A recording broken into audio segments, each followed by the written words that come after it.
প্রধানমন্ত্রী তারেক রহমানের নেতৃত্বাধীন নতুন সরকারে মন্ত্রী ও প্রতিমন্ত্রী পদমর্যাদায় নিয়োগ পাওয়া উপদেষ্টাদের মধ্যে ৮ জনকে পুনরায় দপ্তর বণ্টন করে গ্যাজেট প্রকাশ করেছে মন্ত্রিপরিষদ বিভাগ। আজ মঙ্গলবার মন্ত্রিপরিষদ বিভাগ থেকে জারি করা এক প্রজ্ঞাপনে এই দায়িত্ব অর্পণ করা হয়।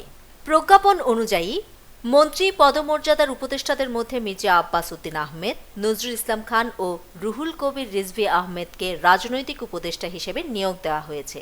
এছাড়া মোহাম্মদ ইসমাইল জবিউল্লাহকে জনপ্রশাসন মন্ত্রণালয় এবং রাশেদ আল মাহমুদ তিতুমিরকে অর্থ ও পরিকল্পনা মন্ত্রণালয়ে দায়িত্ব দেওয়া হয়েছে।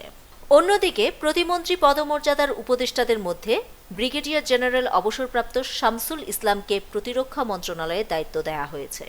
প্রতিমন্ত্রী মর্যাদার উপদেষ্টা হুমায়ুন কবিরকে পররাষ্ট্র মন্ত্রণালয়, দুর্যোগ ব্যবস্থাপনা ও ত্রাণ মন্ত্রণালয় এবং বেসামরিক বিমান পরিবহন ও পর্যটন মন্ত্রণালয়ে দায়িত্ব দেওয়া হয়েছে। ডাক্তার জাহেদ উর রহমানকে পলিসি ও স্ট্র্যাটেজি বিভাগের দায়িত্ব দেওয়া হয়েছে। মাহাদি আমিনকেও একসঙ্গে 4টি মন্ত্রণালয়ে দায়িত্ব দেওয়া হয়েছে। সেগুলো হলো শিক্ষা মন্ত্রণালয়, প্রাথমিক ও গণশিক্ষা মন্ত্রণালয়, প্রবাসী কল্যাণ ও বৈদেশিক কর্মসংস্থান মন্ত্রণালয় এবং শ্রম ও কর্মসংস্থান মন্ত্রণালয়। এছাড়া রেহান আসিফ আসাদকে ডাক, টেলিযোগাযোগ ও তথ্য প্রযুক্তি মন্ত্রণালয় এবং বিজ্ঞান ও প্রযুক্তি মন্ত্রণালয়ে দায়িত্ব দেওয়া হয়েছে। নিউজ ডেস্ক, দৈনিক পূর্বকোণ।